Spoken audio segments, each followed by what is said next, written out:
¿Ya? Estamos en vivo. Hola Javier, ¿cómo está? Señor presidente. ¿Qué tal, Chiche? ¿Cómo estás? Para vos, Javier. Digo, señor presidente, Javier. No, Javier, para vos, Javier, Chiche, Javier. por favor. ¿Estás bien? Sí, estoy muy bien. ¿Estás más flaco? Sí, desde el momento de la elección hasta acá bajé cerca de 9 kilos. ¿Cuánto? 9 kilos. 9 kilos bajaste. Sí, lo que pasa es que el último tramo de la campaña... Así, cuando terminás el mandato con... Te termino piel y hueso. Vas a ser un biafrano. No, lo que pasa es que durante el último tramo de la campaña, bueno, la ansiedad que se generaba, tomaba una gaseosa cola de lata azul, tomaba 7 latas por día y le ponía además le ponía azúcar. ¿Azúcar le ponías además? Sí, le ponía a cada lata 2 sobrecitos de azúcar. Bueno, vamos a hablar de cosas más ingratas que son la realidad. Se nos está haciendo difícil a los argentinos como nosotros, vivir con el gobierno de Milei. ¿A vos se te hace fácil? No, para nada. O sea, yo tengo plena conciencia de lo que está pasando en Argentina. Lo que sucede es que corregir 100 años de desastres no es gratis. Y en especial las aberraciones que se hicieron en los últimos 20 años tampoco. Sí, lo que ha pasado en términos de política económica con el kirchnerismo durante el siglo XXI ha sido verdaderamente una catástrofe. Porque la realidad es que cuando vos... Los peores gobiernos de todos los que te precedieron fueron los Kirchner. Sí, claramente. No, claramente. Bueno, el gobierno de Alberto Fernández ha sido verdaderamente lamentable, ha sido desastroso.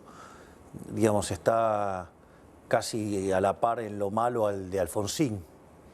Recordemos que Alfonsín huyó 6 meses antes en medio de una hiperinflación, ¿no? Es decir, donde la inflación murió pensando que la gente no le perdonaba la hiper. Y entonces lo que sucede es que durante lo que fue todo el kirchnerismo se exacerbó el consumo, se castigó el ahorro. Al castigarse el ahorro no hubo inversión suficiente como para sostener el stock de capital de la economía, por ende la productividad se derrumbó y por eso tenemos salarios miserables. De hecho, en la convertibilidad el salario promedio en Argentina era de $1.800, que a moneda de hoy sería el equivalente a $3.000, y el salario promedio de la Argentina hoy, si nos mantuviéramos en términos reales como en la convertibilidad, estaríamos en $3.000, y sin embargo los salarios de hoy son de $600. Sí, hoy nos enteramos que se faltan más de $1 millón para no ser pobre. Con lo cual hoy mucha gente ha caído en la pobreza. Bueno, pero es que justamente es como consecuencia de esto. Es decir, esta estrategia populista de distorsionar los precios, de exacerbar el consumo, de castigar el ahorro y castigar la inversión, eso ha generado que hoy los salarios hayan perdido 80% respecto a lo que teníamos en términos de la convertibilidad en moneda constante. Entonces, naturalmente, cuando uno... Necesitas 5 jubilaciones para no ser pobre. Está bien, pero lo que estoy diciendo es, de vuelta, pero lo que tenés es un país que se ha empobrecido. Argentina, por ejemplo, no expande su PBI desde el año 2011. Eso quiere decir que en términos per cápita estamos 15% abajo. Entonces, frente a semejante catástrofe, bueno, esta es la realidad. Y de hecho, vos me decís las jubilaciones. Mirá, el gobierno de Alberto Fernández se fue con jubilaciones de $80. Y ahora nosotros con el bono estamos pagando $200.000, que son $200. Es decir, a los jubilados le aumentamos 150%. Bueno, está bien, digamos, o sea, de vuelta no estoy diciendo... Sabés que están en el fondo del precipicio. Está bien, digamos, es que en realidad están en el fondo del precipicio los argentinos. Es decir, digamos, peor es la situación, digamos, porque Argentina tiene cerca de poco más de 50% de pobres. En el segmento de los jubilados tiene 15% de pobres. Y en el segmento de... Esa cifra no la creo, pero no porque no te la crea vos, porque es un dibujo del INDEC. Bueno, está bien, digamos, es como se hacen las estadísticas. Y después, cuando vos tomás el segmento de 0 a 14 años, el 70% de los chicos son pobres. Sí.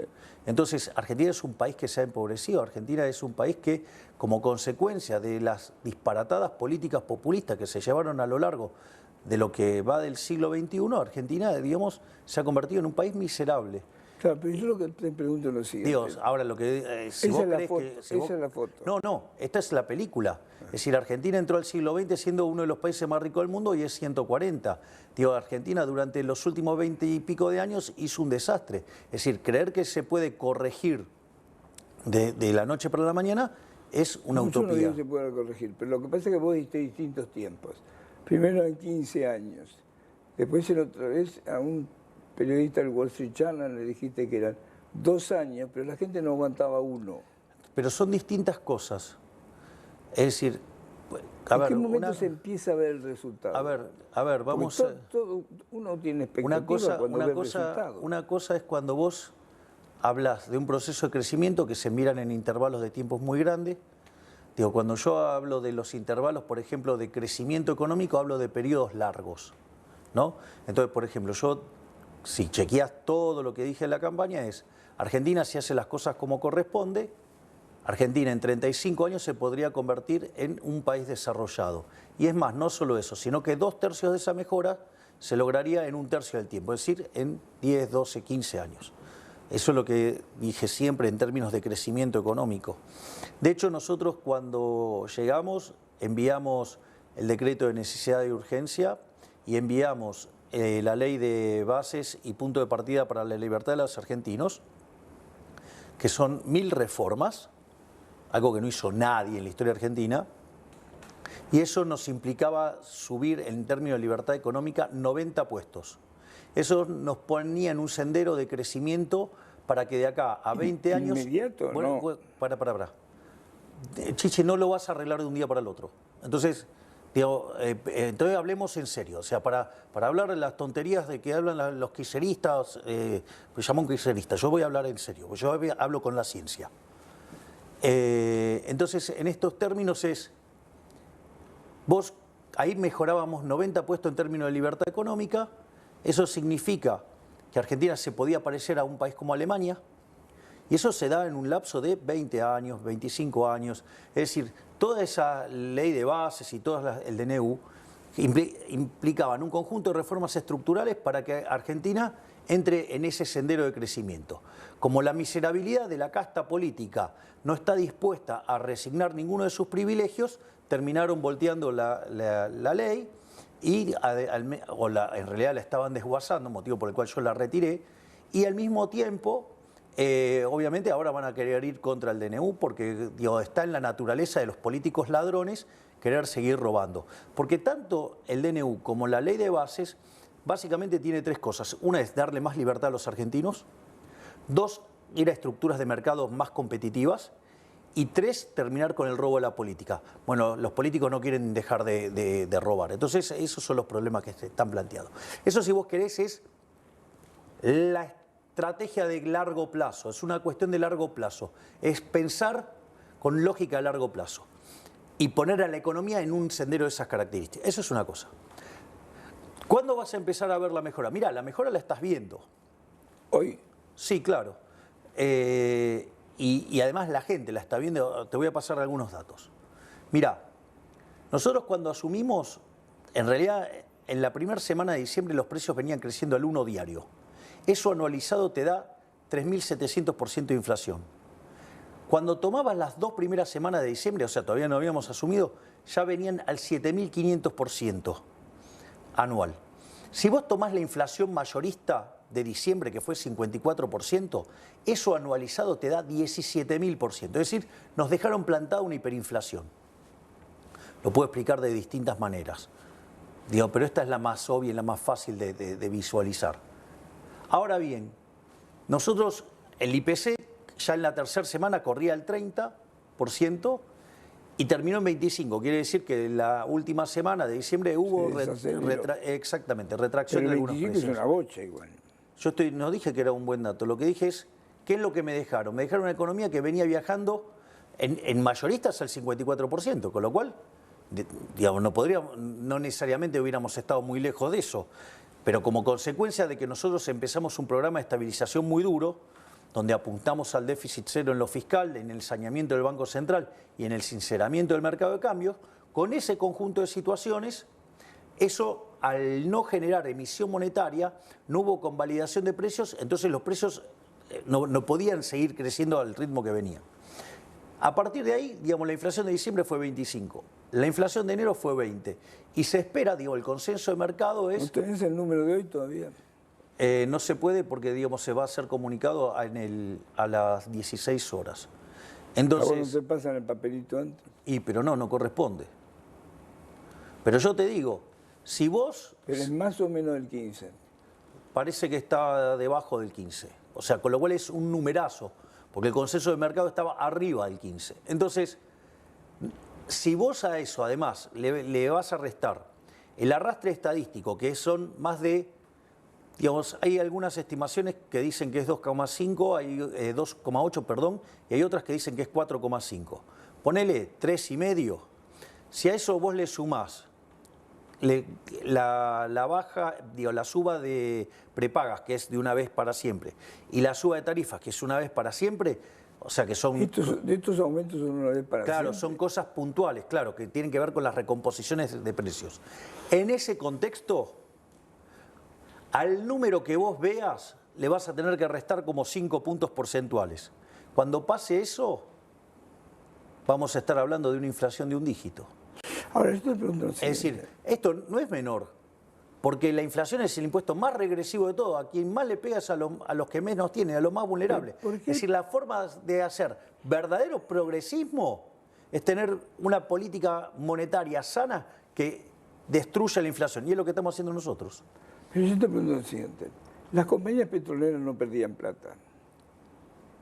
Sí, ¿y qué? No perdían plata. Les permitió un aumento del 100 y pico %. Las compañías de prepaga no sé si perdían o no lo sé. Pero la cabeza de la clase media no puede pagar 150%. ¿No lo convalidará con demanda entonces? ¿Cómo? No lo convalidará con demanda. Vos no podés estar falseando los precios. ¿Pero por qué ahora tu ministro de Economía, Caputo, ayer llamó a los empresarios? Pero es que no funciona así. Porque no funciona así como estás planteando, Chiche. Si la economía funcionara de esa manera, llamando por teléfono y apretando empresarios, es decir, el método Moreno, o el método... No, es otra cosa, es otra cosa. Ahora te voy a contar lo que hizo Caputo. Si querés te lo cuento. Dale, sí. A ver, el método Moreno o el método del kirchnerismo de apretar gente vía llamados telefónicos o mecanismos un poquitito más violentos que eso, no funcionan. Es más, yo te aviso, Diocleciano le cortaba la cabeza al que subía los precios. Y no funcionó. Es decir, porque si funcionara esto, el mecanismo del apriete, los controles de precios funcionarían. Explícame lo de Caputo con los empresarios. Y hay 4.000 años, hay un libro que se llama 4.000 años de control de precios y salario, y es cómo no combatir la inflación. Es decir, con lo cual los controles de precios, los aprietes, todo eso no funcionan. Es decir, la inflación no se controla así. La inflación es siempre y en todo lugar un fenómeno monetario que se genera por un exceso de oferta de dinero, ya sea o porque emitís dinero, o porque cae la demanda de dinero, o pasan las dos cosas a la vez, y eso hace que el dinero pierda valor y todos los precios expresados en unidad monetaria suben. Lo que estamos haciendo nosotros en materia monetaria es impresionante. Desde que nosotros asumimos, la base monetaria no varió.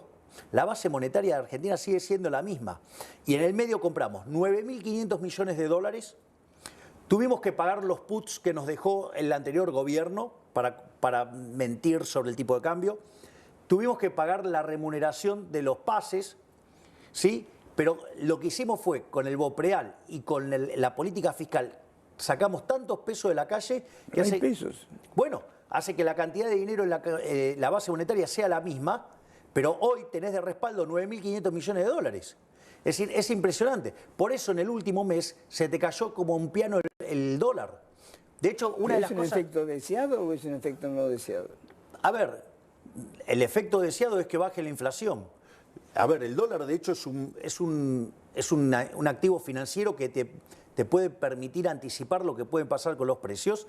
Y lo que te estoy diciendo es que te cayó, digamos, más de 25% el precio del dólar. Yo me acuerdo, digamos, otros candidatos que, digamos, hablaban del dólar a 6.000 pesos. Había un chanta que decía, no, si es una cuenta fácil, ¿sí? Digo, te da 6.000 pesos. Digamos, hablaban del dólar a 10.000. Bueno, está abajo de 1.000 pesos. Hoy la brecha, si corregís por impuesto país, es cero. ¿Y por qué no abrís el cepo hoy? No, porque todavía, desde mi punto de vista, todavía no están dadas las condiciones para abrir el cepo. Si bien hay economistas que consideran que se podría abrir, porque cuando vos tomás la base monetaria en términos de PBI, a lo largo del siglo XXI en promedio fue 10% del PBI. Hoy es 2,6. Es decir, que claramente hay poco dinero en la economía. Muy poco dinero. Bien. Es más, si vos mirás el crédito del sector privado no financiero es 4% del PBI. Cualquier país que toma de América Latina está arriba del 70-80% del PBI.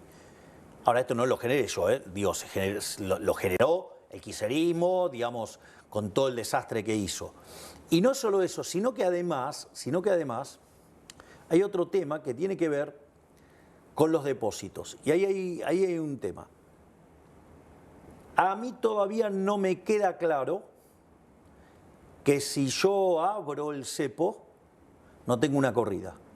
Entonces, está claro que si lo hacía al inicio de la gestión, iba a haber una corrida y la hiper, digamos, tenía lugar.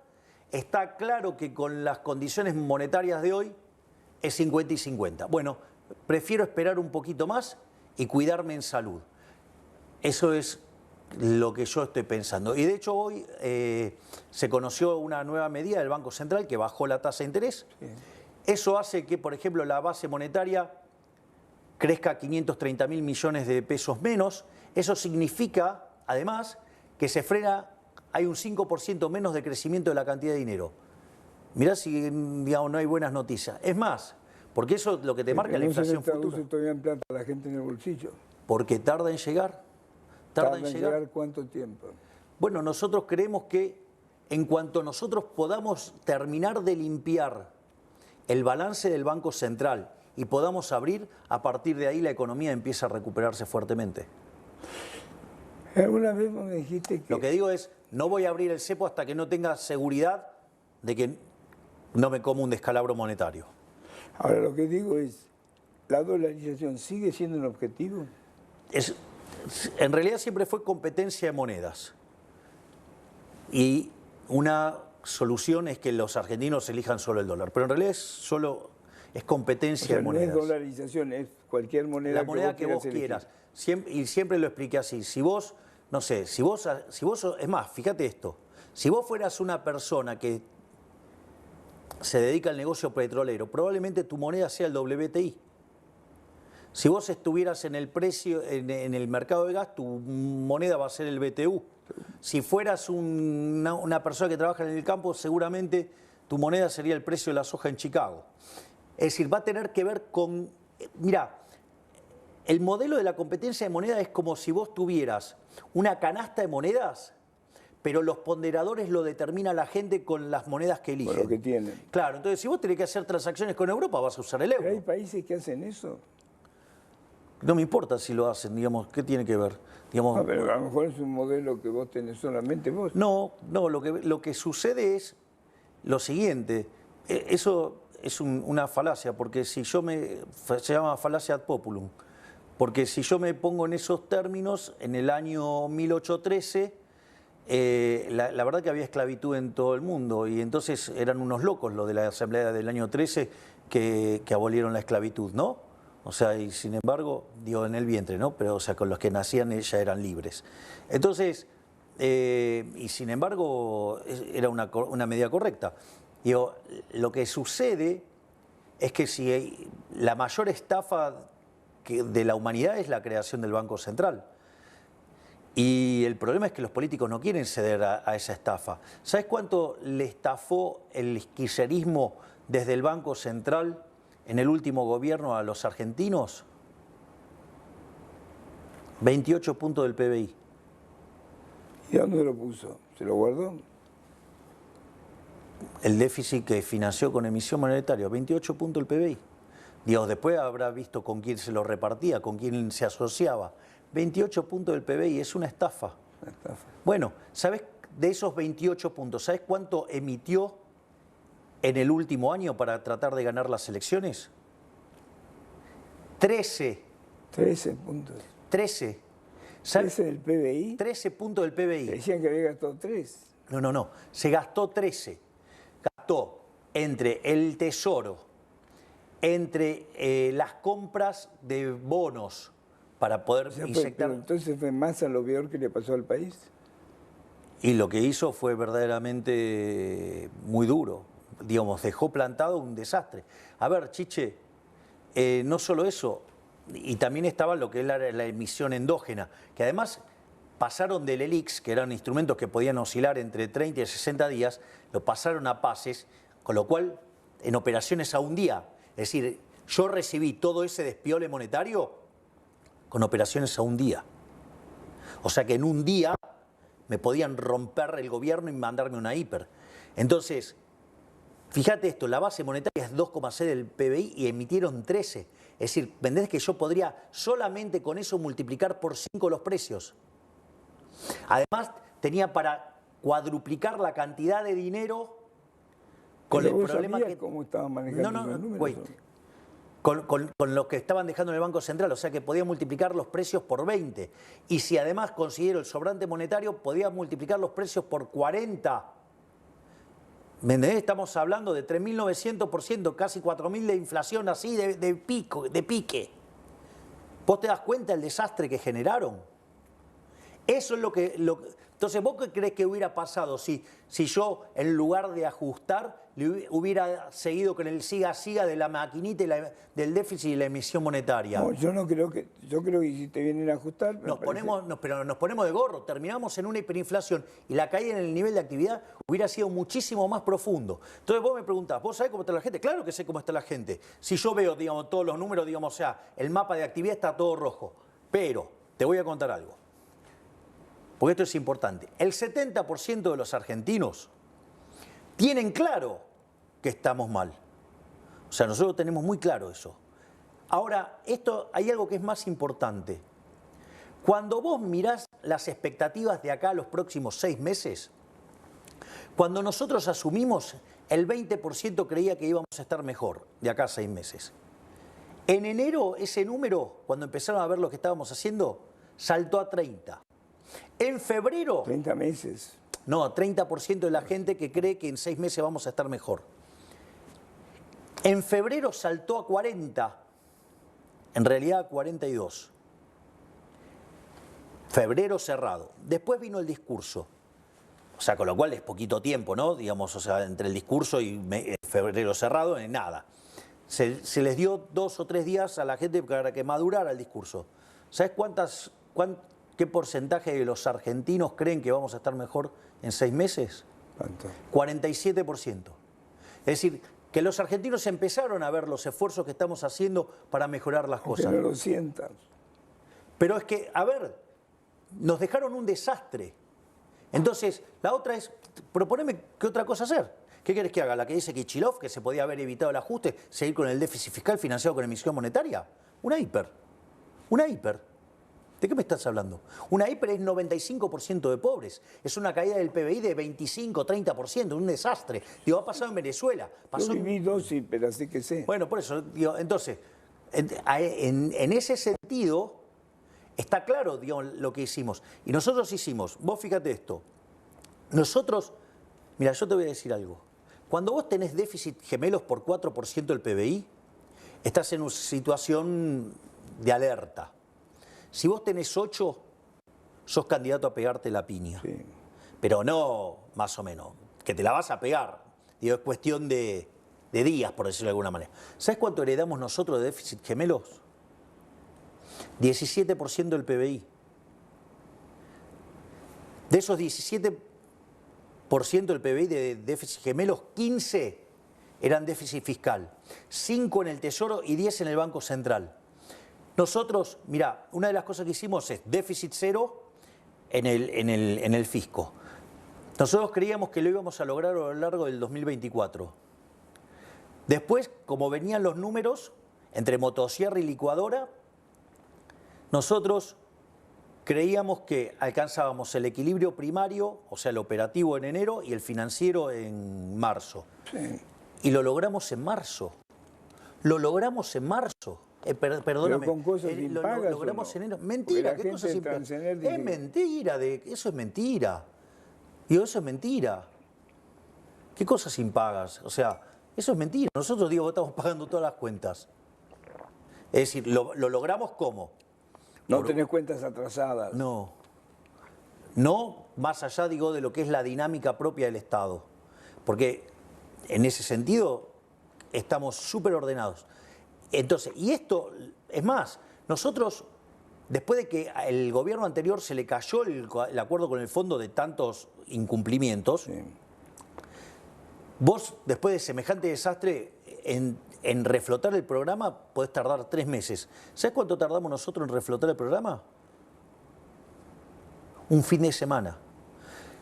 Es decir, no hay registro histórico. Porque después dicen, no, bueno, así como lo hicimos Milei, lo hace cualquiera. No, cualquiera no, porque de los últimos Pero, 123 años, tuvimos 113 déficit y el único que hizo un ajuste así Pero fui yo. ¿por qué no les llega comida a los comedores? Eso es falso también. Eso es falso. Lo que pasa es que si vos le preguntás a los que perdieron los curros... No, yo no estoy hablando A de ver, eso. yo te voy a decir... Yo mira, camino a la calle. No, yo empezar las clases. Además, hicimos un programa para darle financiamiento a los chicos que estudian en el sector privado, que los padres no pueden pagar la cuota. Pero eso nunca llegó. Sí, está todo funcionando. Yo el otro día estaba, digamos, cenando con un amigo y básicamente su empleada Eso ya le doméstica... avisaron a los padres que si vos no puedes pagar la cuota te ayudan. Sí, lo tienen que coordinar con el colegio. Y la ayuda se hace desde ANSES. Entonces, ¿cómo que, digamos, entonces... Y el tema de los comedores, ¿sabes cuál es el problema, Chiche? Que estamos terminando con los curros. Es decir, a ver, una de las cosas con las que nosotros terminamos fue con el tema de los intermediarios. Digo, ¿vos por qué te crees que fue la manifestación de Beliboni cuando apenas asumimos? ¿Sabes qué fue lo que pasó? La gente recibía un plan y tenía, es cierto, tiene una tarjeta y cobra la plata y no hay intermediario ahí. Pero ¿qué es lo que sucede? ¿Sabes lo que sucede, Chiche? Que después le tenían que verificar que había hecho alguna tarea, que no era ni más ni menos que ir a las marchas y todas esas cosas. O sea, de trabajar nada, sino... No, yo No quiero que quede claro esto. A mí me ¿Sabes preocupa lo que la hizo comida Petovela? nomás. ¿Sabes lo que hizo Petovelo? Dijo que no vayan y no tengan que certificar más.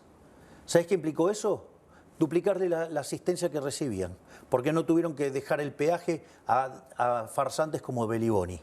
¿Me comprendés? Por eso fuese a quejar. ¿Por qué? Porque digamos, perdió la caja. Hay un Registro Nacional de Comedores, por ejemplo. el Pará, RENACOM. porque ahí también te voy a contar cosas que pasan. Bueno, la mitad de esos comedores no existen. No existen. No existen. Eran todo mentira. Y te voy a decir otras cosas que pasa con esto. Cuando vos vas a los comedores te dicen que comen 500 y cuando vas ahí son 50. No solo eso, te voy a contar otra cosa más. Cuando te piden los bolsones de comida, te piden para determinada cantidad de gente. Entonces, ¿qué es lo que hizo la ministra Petovelo? Pidió el DNI de las personas que estaban recibiendo eso. Y los nombres, no se lo querían dar. Entonces, por un lado te mentían en la cantidad. Y ahora te voy a decir algo todavía más cruel. Cuando te cotizaban el bolso de comida, te ponían todo alimento premium, o sea, fideos premium. Entonces, vos pagabas por los fideos premium. Cuando vos recibías el bolsón de comida, vos tirabas los fideos y se deshacían en el agua. Es decir, no solo que te robaban...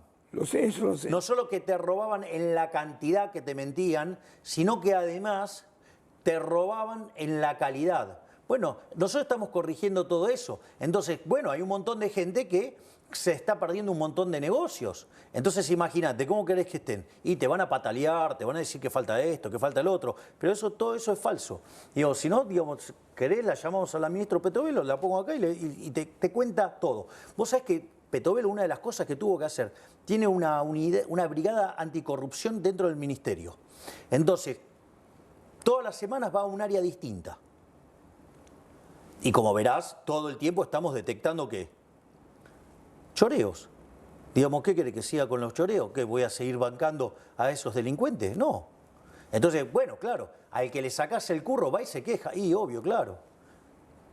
Ahora lo que te digo es lo siguiente, pero están abastecidos los comedores, no puedo decir que la Sí que mitad no estamos. existe, pero la mitad que existe tiene... Sí, claro que tienen, digo, obvio. Es más, hasta incrementamos, por ejemplo, hay un par de acuerdos nuevos que se hizo, digamos, para incrementar la asistencia. Digo, el que me acuerdo ahora es el de Cáritas, por ejemplo. Ah, pero es muy limitado el de Cari. Bueno, digo, no es el único, digo, por eso te estoy diciendo, son varios los acuerdos. Entonces, digo, la política... De hecho, una de las cosas que hizo el Fondo Monetario fue ponderar nuestra política social. Pero le dijo, ojo que la gente no se quede al costado del camino. Pero de vuelta, si justamente el fondo validó, fondo está digamos, lo que preocupado estábamos por la haciendo. inquietud popular. Pero no solo eso, sino que además nosotros estamos haciendo programas con otros organismos internacionales para hacerlo todavía más eficiente y más poderosos. O sea, estamos haciendo un trabajo fenomenal. Es un área que se está moviendo de una manera muy intensa. Si no, con la situación que hay hoy, digamos, esto estaría totalmente dinamitado. Bueno, lo que pasa es que para mí 60% de pobres, 50 y pico por ciento de ¿Y qué te pobres. crees que los inventé yo? No, eso no te estoy Eso es indicando, el ¿no? resultado de 100 años de errores de política económica y en especial los últimos 40 y muy especialmente los últimos 20. Digo, ¿qué querés? ¿Que lo arreglen un día? No se arregla en lo un puedes día. arreglar en un día. No se arregla en un día. Es decir, si yo te digo que tengo la solución de que se arregla en un día, te estoy mintiendo, chiche. Eso se lo dejo a los chantas de los keynesianos, a los marxistas, a todos los mentirosos de izquierda se lo dejo. Yo digo, vengo y te digo, hay una sola forma que se sale de esto. ¿Sí? Digo, de esto se sale con capitalismo, ahorro y trabajo duro. Pero, por ejemplo, la clase media está muy, muy apretada con el tema de las prepagas. Yo sigo sin entender por qué autorizaron todos esos aumentos. Porque no hay tal cosa como un almuerzo gratis. Si vos si querés podés seguir vendiendo el precio. Mentilo el precio. ¿Sabés qué te va a pasar? Te va a degradar la calidad del servicio. Entonces es mucho mejor que estés... Igual se decayó la calidad del servicio. Bueno, porque todavía, digamos, o sea, no cuadra la ecuación del sistema. Ahora, ¿cuál es la alternativa? ¿El sistema público? ¿Te acuerdas? No, No, pará, te cuento. No, te cuento, porque en el sistema público el Estado te cuida. Cuando vino el COVID, si hubiéramos hecho las cosas como un país razonablemente mediocre, hubiéramos tenido 30.000 muertos de verdad y tuvimos 130.000. O sea que el Estado presente nos costó 100.000 la vida de 100.000 seres humanos. Entonces, ahora, no vengamos con, digamos, porque acá es, ok, ¿cuál es la alternativa? Digo, yo vengo a proponer alternativas que funcionan, que están basadas en el funcionamiento del sistema de precios. Las otras alternativas no funcionan. Ahora quieren aplicar las que no funcionan. Bueno, hubieran votado a los que nos trajeron este fracaso. Digamos, ¿quieren seguir haciendo lo mismo? Ok, hagan lo mismo. Digamos, vamos a ser la villa miseria más grande del mundo. Es decir, yo vine para cambiar esta realidad. Yo vine para hacer las reformas que nadie se anima a hacer. No me explicaste por qué Caputo llama a los empresarios de los te lo explico. Te cuento algo. Esto es muy importante.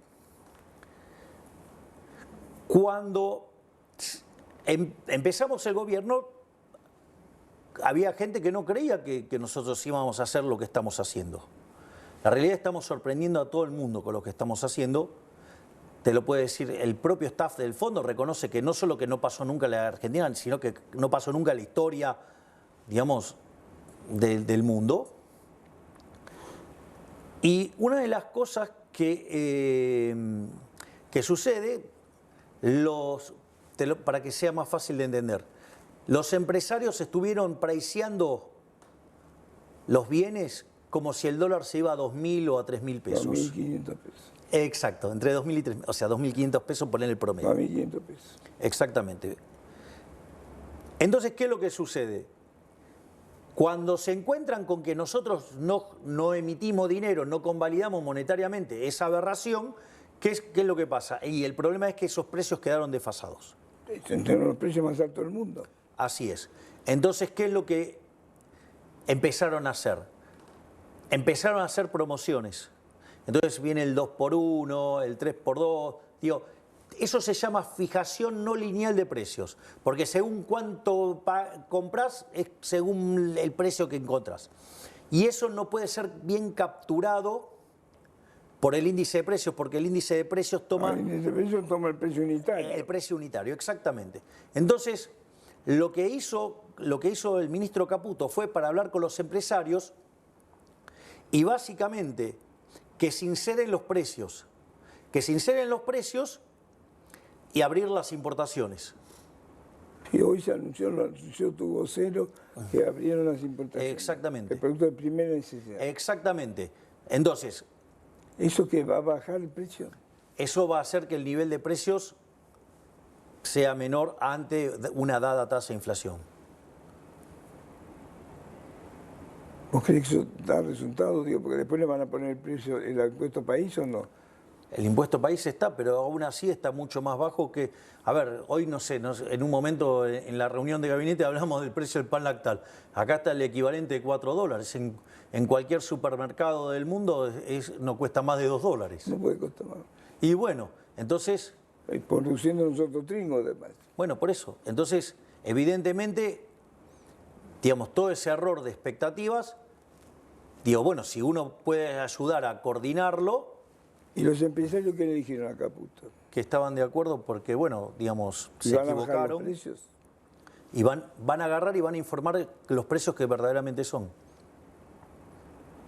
Entonces eso va a implicar que claramente eso se va a notar. Si eso se produce es muy importante, porque digo, ahí va a notar la gente alguna mejora. Es que, bueno, es que... Estamos pagando precios internacionales. Bueno, está bien. Con digamos, salarios de Biafra. Bueno, está bien, digamos, las cosas, digamos, si vos no las pudieras vender acá y la podés vender afuera, la vendés afuera. Entonces, de vuelta, no podés violentar el sistema de precios, porque justamente estamos empobrecidos por violentar el sistema de precios. Porque violentar el sistema de precios es violentar la propiedad privada. Por eso, digo, a mí me causa gracia y dice, no, bueno, el primer punto del Pacto de Mayo es una obviedad porque la propiedad privada está declarada en la Constitución. Sí, pero cada vez que metes un control de precios, cada vez que metes impuestos, estás violentando la propiedad privada. Es decir, justamente lo que ha hecho la política argentina es una orgía en contra de la propiedad privada. ¿Se va a hacer el Pacto de Mayo? Bueno, primero hay que avanzar en que salga la ley bases con capítulo 4. O sea, la ley bases con capítulo 4 es con las reformas fiscales. ¿Para qué quiere la delegación de poderes especiales? Porque muchas veces requiere algunas cosas, mucha celeridad, y el Parlamento se toma mucho tiempo en una situación muy complicada, y que no solo que es muy complicada, sino que algunos, digamos, en las discusiones en particular, empiezan a defender intereses espurios. Digo, mirá lo que pasó con los fondos fiduciarios. Ahora, los fondos fiduciarios no son nuevos, pero sin embargo, los que destapamos esas ollas fuimos nosotros. Hay un montón de cosas que no son nuevas y las estamos destapando nosotros. Bueno, porque pero ahora tomaste control vos de los fondos fiduciarios. Están bajo la órbita del Ministerio de Economía y vamos a terminar con toda la maraña de robo. ¿Pero algunos de ellos son necesarios? Habrá que analizar uno por uno. Y no sé si el transporte en zonas menos... Violentar las señales de precios no funciona. Pero no hay la economía en el mundo tiene precios subsidiados. Bueno, es que lamentablemente, digo, podría funcionar muchísimo mejor. El mundo si... Pero son países libres, digo, no es que no lo tienen. Depende, hay que ver a qué llama vos un país libre. Digo, en Europa es una maraña de regulaciones. Por eso te digo, Europa, bueno, maraña, están contra los tractores, todos los agricultores. Sí, bueno, y por eso no crece. Y por eso está estancada hace muchísimos años. Es la zona del mundo que menos crece. Justamente, ¿por qué? Porque tiene un montón de regulación. Ahora, cuando vos tomás Irlanda, que es uno de los países con mayor libertad económica en el mundo, hoy tiene un PBI per cápita que supera los $100.000. O sea, tiene un PBI per cápita 50% más grande que el de Estados Unidos. ¿Cómo lo lograron? Con libertad económica, lo que proponemos nosotros. ¿Es el único ejemplo que lograron con libertad económica? No, ¿querés un ejemplo más cercano? Israel. Argentina. Argentina, digamos, en el siglo XIX, en 1860, cuando puso en marcha el modelo de Alberdi, de ser un país de bárbaro, en 35 años pasamos a ser la primer potencia mundial. ¿Qué te parece? Ese es el modelo. Acá todos me avisan que abrieron las importaciones de alimentos. Y obvio, claro. Digamos... ¿Me podés contar qué pasa en Rosario? A ver... ¿Se te fue de las manos? No, ¿Se no, le fue al país? no, de vuelta. Digo, ¿vos te crees que eso... Digo, a ver, que Rosario es un problema, ¿te crees que es nuevo? ¿Es nuevo para vos, Rosario? Ahora, digo, si vos durante muchísimos años tuviste socialistas en el poder, gente laxa, con las ideas a la Zaffaroni, bueno, digo, era obvio que te iba a pasar eso. Ahora, nosotros nos encontramos con el problema, en lugar de agarrar y tirarle todo a Puyaro, ¿me entendés? Que también llegó ahora. Bueno, nosotros decimos, bueno, a ver, ¿en qué podemos ayudar? Entonces estamos ayudando, porque recordemos que la seguridad es un problema. Argentina es un país federal, por lo tanto la seguridad, la educación, la salud son todos temas de cada provincia, no es el tema de la nación. Si se nos requiere, nosotros damos asistencia. De hecho, el lugar donde hay mayor cantidad de... Santa Fe es el tercer lugar con mayor cantidad de fuerzas federales.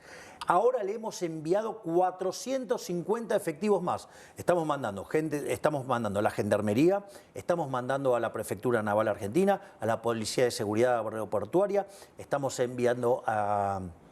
digamos, al sistema penitenciario. ¿Pero por qué hablan de la Fuerza Armada? La Fuerza Armada no pueden actuar. No estoy hablando de la Fuerza Armada, estoy hablando de las Fuerzas Federales.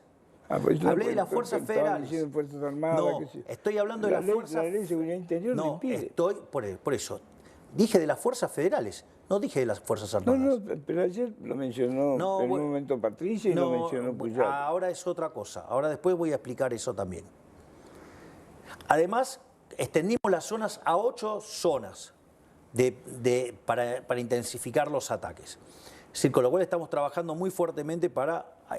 y además, el Ejército, lo que tiene permitido dentro de la Ley de Seguridad Interior es brindar apoyo logístico. Sí, eso sí, camiones y vehículos. Y eso es lo que estamos haciendo. Nosotros ahora en este momento estamos evaluando enviar una nueva Ley de Seguridad Interior que permita que las Fuerzas Armadas puedan tomar algunas acciones adicionales. Eso tiene que pasar por el Congreso. Y obviamente, estoy diciendo que lo vamos a mandar al Congreso. De hecho, es algo que estuvimos discutiendo hoy en la reunión de gabinete. Lo que pasa es que Luis Petri trajo la ley, o sea, nosotros ya la tenemos para remar, y Patricia estaba en el avión. Entonces, me pareció que era imprudente tomar una decisión final cuando estaba faltando una de las partes. ¿Qué tipo de acciones quiere que tome el Ejército? Están especificadas en la ley. Digamos, eso es para un especialista. Pero no debiera levantar un fusil y tirar. No quiere decir eso. Quiere decir que va a tomar acciones acorde a la calidad de los eventos que están ocurriendo. Bueno, están preparados más para eso los militares. Están preparados, sí, pero está reglamentado la forma en la cual vos tomás acciones. No es cualquier forma. Está determinado el formato bajo el cual se toman las acciones. Ahora, Rosario te explota, porque explota, ya viene explotada hace tiempo. Pero el conurbano es otra zona de altísimo nivel de inseguridad. La seguridad era un tema del gobierno de Milei. Pero, ¿y quién dijo que no lo es? Pero de vuelta, ¿la responsabilidad de la seguridad de quién es? De la Fuerza Federal. Esencialmente de la provincia. Sí. Bueno, digamos, Kichilov, que le pregunte al gobernador anterior a él. El propio Kichilov. No, es Kichilov. Y bueno, pero digamos, de vuelta, es un problema no es un problema de ahora, y es un problema de, si vos, por eso es tan importante el concepto. Nosotros el concepto es el que las hace, las paga. Ahora, si tu concepto de seguridad es Zaffaroni, bueno, ahí tenés los resultados. Nosotros, digamos, este cáncer arrancó cuando Kirchner puso a Zaffaroni en la Corte Suprema de Justicia. Avaló toda esa forma casi abolicionista de ver el derecho, donde lo que hizo fue cambiar el hecho de puso a la víctima en el lugar del victimario y el victimario en el lugar de la víctima. No. La víctima es la víctima y el victimario, digamos, tiene que ir preso. Sin embargo, vos sabés que Zaffaroni tiene una buena idea para sacar armas de la calle. Sí, claro, para dejárselas todas a los delincuentes, seguro. Eso no sé si y sí, como todas las ideas de Zaffaroni, son todas a favor de los delincuentes. Así nos dejó. Así nos dejó el país. El país en un baño de sangre, gracias a las ideas de ese hombre. ¿Vos vas a habilitar el uso de armas? No es una discusión de ahora esa. Más de ahora. No es una discusión, no es un debate de ahora. El debate de ahora es cómo resolvemos estos problemas con las herramientas que tenemos y qué mejoras podemos hacer para darle más presencia en caso de encontrarnos con narcoterrorismo. El colectivo más urgente para mí son los chicos y los viejos, ¿sí? Eso lo sabés vos mejor que yo. Bueno, nosotros de hecho tenemos un ministerio de capital humano donde básicamente nos ocupamos desde la niñez, ¿sí? Y para que, digamos, que tiene que ver con familia, sí, niñez y familia. Digamos, después hay un ministerio de salud que le da contención para que de esa manera podamos entrar y que la gente y que los chicos lleguen al colegio en condiciones físicas de poder aprender. Porque si no, digamos, o sea, si vos no arreglás... ¿Me dejás hacer un corte de 1 minuto? Sí, claro, cómo no. Vamos a un corte de 1 minuto, ya volvemos, dale.